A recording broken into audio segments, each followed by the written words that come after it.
All right, we're back behind the scenes with Live Action Fitness. I'm Coach Jason. I'm joined by I'm Brayton. I run some of the games for Live Action Fitness. Awesome. So today we had 3 new guys coming in their very first time.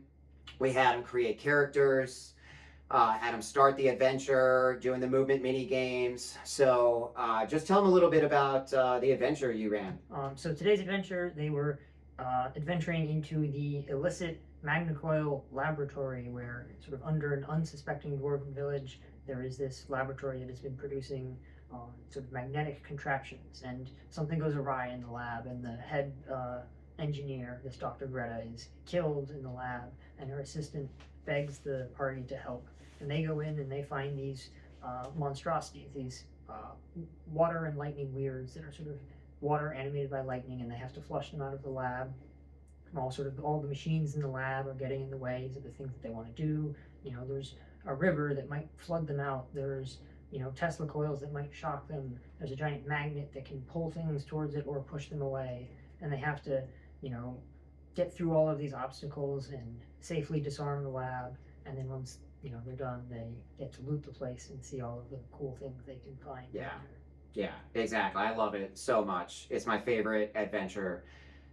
Super dynamic environment, all the stuff you were just talking about, and the 3 new characters. One of them was also a necromancer, so using power that can manipulate and control the undead or the dead. Or ask the late head engineer for guidance on what to do. Exactly, yeah. So they were able to use a little bit of that, because Dr. Greta, rest in peace. But they were able to use that to gather some more clues. Yeah. Find some special items in the arcane lab and use that to work together, complete the adventure, try to shut off some of these machines that are going haywire, defeat these monsters that are coming up. And we also got everybody engaged and moving around with the movement mini games. What mini games did we play? The first mini game we played was Evasion, where the coaches, Jason and I, sort of have these prop swords, and we swing them around, and the kids have to dodge them and not get hit. And then we occasionally also toss yoga balls, and they have to dodge those as well. It's great fun for the kids. It's so much fun. It's also fun for the coaches. Yeah. We get to swing around prop swords. Yeah. And there's lava too. The floor is lava, so yeah, they have to not fall into lava all while dodging. These swords and yoga balls.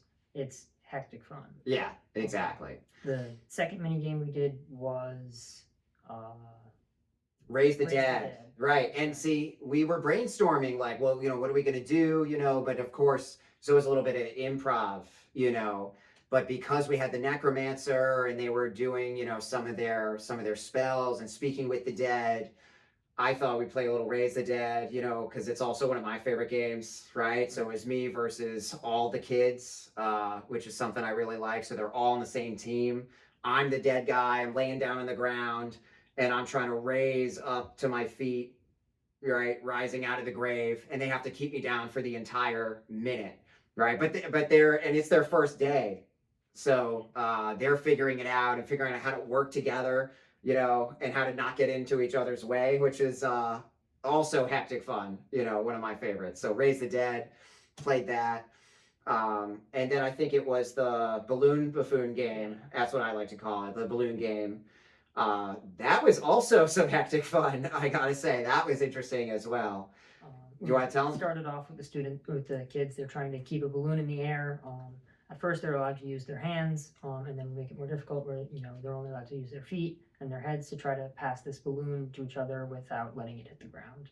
And at the very end, we have a tire swing that we say, all right, you have to coordinate and pass this balloon to each other without hitting the ground, of course, and get it through this tire swing. And they started off strong. They did pretty well with the hands round, and then they had some difficulties with the feet only round.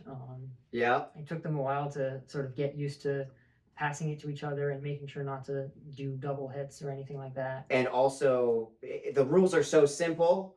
You can start really quickly. Yeah. You don't need much of a setup. And the movement is just embedded in there, you know. So everybody's active. They're all on the same team. They're problem solving. They got to work together. That's part of the challenge. And also, what's fun is that we switch back and forth between the tabletop right here, the tabletop gaming, and then we go into the movement gym to do our movement mini games. So we're able to do one round of combat when we're here at the table, and then we get up, switch rooms, start moving around, come back. We're making some money. They get some gold coins, you know, for playing the games. They get bonus gold for winning the games. And then we do another round of combat, and then we switch, you know, back and forth, and that's the magic. Yep. Right? So awesome game. All the kids had a blast. They loved it. There was also an epic finale using the dice tower as this guy, you know, had a creative zip line. Right over this lightning barrier. A wall of lightning that could have fried him because he had gotten wet from the river. Yeah. In this lab. So could have gone awfully awry. Yeah. But an epic final attack there on the final monster, you know, to finish it out. And then they got the loot, you know, they saved the day, and it was just an absolute blast. So, Brayden, thanks again, man. Thank you. That's it.